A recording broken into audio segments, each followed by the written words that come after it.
ইসমাইল আলাইহিস সালামের সেই স্মৃতি চারণ করে আজ পর্যন্ত হাজিরা হজে গিয়ে শয়তানকে পাথর মারে। এরপরে হযরত ইব্রাহিম আলাইহিস সালাম পুত্র ইসমাইলকে নিয়ে মিনা প্রান্তরে উপস্থিত হলেন। তাফসিরে রুহুল মাআনিতে রয়েছে, ইসমাইল আলাইহিস সালামকে জবেহ করার পূর্বে জাতির পিতা হযরত ইব্রাহিম আলাইহিস সালাম তার সাথে একটি পরামর্শ করে নিতে চাইলেন।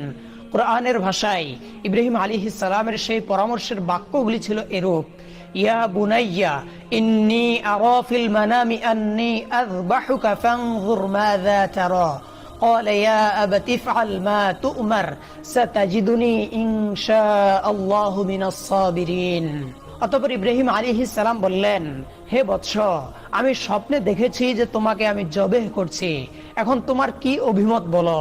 সে বলল, হে আমার পিতা, আপনি যা আদিষ্ট হয়েছেন তাই করুন। আল্লাহ ইচ্ছা করলে আপনি আমাকে ধৈর্যশীলদের অন্তর্ভুক্ত পাবেন।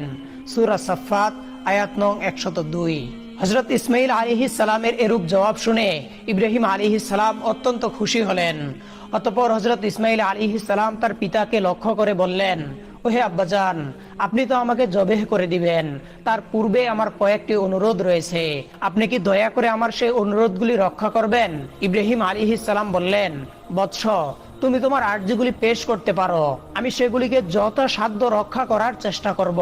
তখন হযরত ইসমাইল আলাইহিস সালাম বললেন, ওহে আব্বাজান, আমাকে জবেহ করার পূর্বে আমার হাত পা উত্তম রূপে বেঁধে নিবেন। দেখা যায় জবেহ করার সময় জীব জন্তুগুলি তাদের হাত পা ছোড়াছুড়ি করে, তেমনি ভাবে মৃত্যুর যন্ত্রণা সহ্য করতে না পেরে আমিও যদি আমার হাত পা গুলি ছোড়াছুড়ি করি আর তা যদি আপনার শরীরে লেগে যায়, এতে আমার বিয়াদবি হবে, আর আমি চাই না মৃত্যুর পূর্বে আমার পিতার সাথে বিয়াদবি করে মরতে। অতএব হে আব্বাজান, আপনি আমার এই অনুরোধ রক্ষা করবেন। দ্বিতীয়ত, আমাকে জবেহ করার সময় আপনি আপনার চক্ষুদ্বয় ভালো মতো কাপড় দ্বারা বেঁধে নিবেন, কেননা জবেহ করার সময় যদি আপনার দৃষ্টি আমার চেহারায় পড়ে তাহলে আমার প্রতি আপনার দয়ার উদ্রেক হবে, যাতে আপনার জবেহের কাজে ব্যাঘাত সৃষ্টি হবে, আর আমি চাই না আমার চেহারার কারণে আপনি আল্লাহ রাব্বুল আলামিনের আদেশ পালন করতে কোনরূপ বাধার সম্মুখীন হন। তৃতীয়ত, আমার যে আবদার তা হলো, কুরবানি করার পর যখন আপনি গৃহে প্রত্যাবর্তন করবেন তখন আমার রক্তমাখা জামা কাপড়গুলি নিয়ে আমার জনম দুঃখিনী আম্মার নিকট সমর্পণ করবেন এবং তাকে আমার সালাম জানাবেন ও বলবেন যে তার এই ত্যাগের বিনিময়ে আমরা একত্রে বেহেশতে অবস্থান করতে পারবো, এবং তাকে আরো বলবেন যে আল্লাহ পাক তার নির্দেশ পালন করার যে তৌফিক আমাদেরকে দিয়েছেন তার জন্য তিনি যেন শুকরিয়া আদায় করেন এবং তিনি যেন আমার জন্য কোনরূপ দুঃখ প্রকাশ না করেন। পুত্রের মুখে এই কথাগুলি শ্রবণ করে হযরত ইব্রাহিম আলাইহিস সালাম অত্যন্ত সন্তুষ্ট হলেন। তিনি তার আস্তিনের নিচে পূর্বেই এক গাছি দড়ি ও একখানা ছুরি লুকিয়ে রেখেছিলেন। অতঃপর তিনি সেই দড়ি বের করে হযরত ইসমাইল আলাইহিস সালামের হাত ও পা ভালো মতো বেঁধে নিলেন।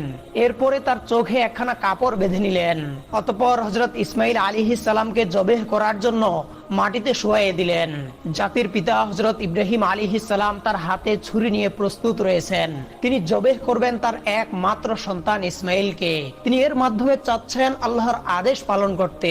তিনি সংকল্প করেছেন আল্লাহর আদেশ পালন করতে তাকে পৃথিবীর কোনো শক্তিই বাধা দিতে পারবে না। পিতা তার পুত্রের গলায় ছুরি চালিয়ে দিবেন আল্লাহর প্রেম ও মহব্বতে মাতোয়ারা হয়ে। এই দৃশ্য দেখে আসমান ও জমিনের ফেরেশতারা প্রকম্পিত হয়ে যাচ্ছে, তারা আল্লাহর তাসবিহ ও পবিত্রতা ঘোষণা করে যাচ্ছে। এরপরে হযরত ইব্রাহিম আলাইহিস সালাম পুত্র ইসমাইলের গলায় ছুরি চালাতে যাবেন।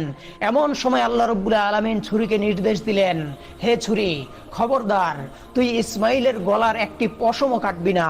তুই যদি ইসমাইলের গলার একটি পশমও কাটিস তাহলে তোর জন্য আমি জাহান্নামের আগুনকে অবধারিত করে দিব।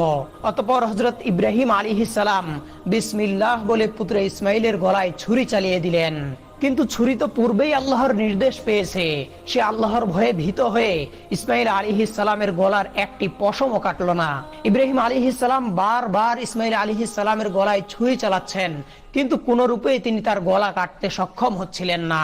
তখন হযরত ইসমাইল আলাইহিস সালাম পিতাকে বললেন, আব্বাজান, আপনি সম্ভবত আমার স্নেহের প্রভাবে প্রভাবিত হয়ে জোরে ছুরি চালাতে পারছেন না।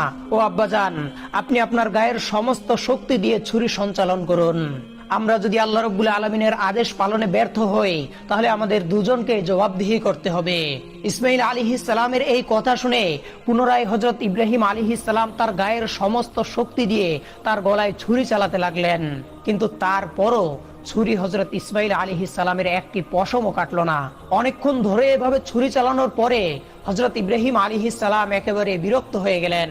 অতঃপর তিনি সজোরে ছুরিটিকে একদিকে নিক্ষেপ করলেন, আর সেই ছুরি গিয়ে লাগলো একটি পাথরের গায়ে।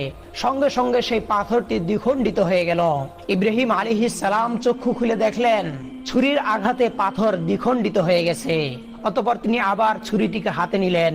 এরপর আল্লাহর নামে পুনরায় তিনি হযরত ইসমাইল আলাইহিস সালামের গলায় ছুরি চালাতে যাবেন। এমন সময় আল্লাহ রাব্বুল আলামিন হযরত জিবরাইল আলাইহিস সালামকে হুকুম দিলেন, ওহে জিবরাইল, তুমি বেহেশত থেকে একটি দুম্বা নিয়ে যাও, আর ইসমাইলকে সরিয়ে তার জায়গায় বেহেশতি দুম্বাটি রেখে দাও। হযরত জিবরাইল আলাইহিস সালাম চোখের পলকে বেহেশত থেকে একটি দুম্বা নিয়ে চলে আসলেন। প্রিয় দর্শক, এখানে একটি কথা বলে রাখা ভালো, এই দুম্বাটি ছিল হযরত আদম আলাইহিস সালামের নেক সন্তান হাবিলের কুরবানিকৃত দুম্বা, যেটি আল্লাহ রাব্বুল আলামিন এতদিন বেহেশতে সংরক্ষণ করে রেখেছিলেন। অতঃপর হযরত জিবরাইল আলাইহিস সালাম ইসমাইল আলাইহিস সালামকে সরিয়ে ইব্রাহিম আলাইহিস সালামের ছুরির নিচে সেই বেহেশতি দুম্বাটি রেখে দিলেন। আর ওদিকে হযরত ইব্রাহিম আলাইহিস সালাম ছুরি চালিয়ে দিলেন। সাথে সাথে বেহেশতি দুম্বাটি কুরবানি হয়ে গেল। কিন্তু হযরত ইব্রাহিম আলাইহিস সালাম মনে করলেন তার পুত্র ইসমাইলকে তিনি কুরবানি করে দিয়েছেন। কুরবানি সম্পন্ন হওয়ার সাথে সাথে হযরত ইব্রাহিম আলাইহিস সালাম বললেন, আলহামদুলিল্লাহ। অতঃপর তিনি তার চক্ষু খুলে দেখলেন ইসমাইল তো তার পাশে দাঁড়িয়ে রয়েছে, কুরবানি হয়ে গেছে একটি বেহেশতি দুম্বা। এই দৃশ্য দেখে হযরত ইব্রাহিম আলাইহিস সালাম আল্লাহর ফেরেশতা জিবরাইল আলাইহিস সালামকে জিজ্ঞাসা করলেন, হে ভাই জিবরাইল, আল্লাহ রাব্বুল আলামিন কি তবে আমার কুরবানি কবুল করেননি? কেন আমি আমার পুত্র ইসমাইলকে কুরবানি করতে সক্ষম হলাম না? হযরত জিবরাইল আলাইহিস সালাম বললেন, হে ইব্রাহিম, আল্লাহ তাআলা আপনার প্রতি সন্তুষ্ট হয়েছেন।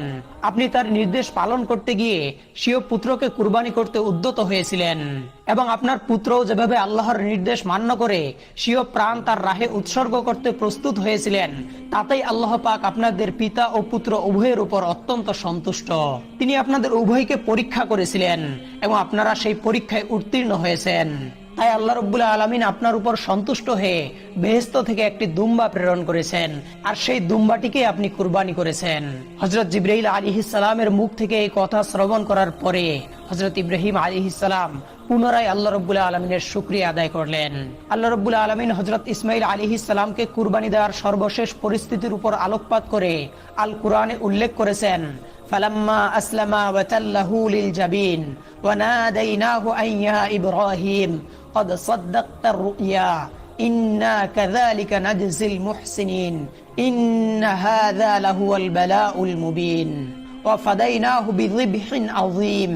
অতঃপর তারা যখন উভয়েই আল্লাহর আনুগত্য প্রকাশ করলো এবং ইব্রাহিম তার পুত্রকে জবেহ করার জন্য কাঁধ করে শায়িত করলো, আর তখনই আমি তাকে আহ্বান করে বললাম, হে ইব্রাহিম, তুমি তোমার স্বপ্নের আদেশ সত্যিই পালন করলে, আর এভাবেই আমি সৎকর্ম পরায়ণদেরকে পুরস্কৃত করে থাকি।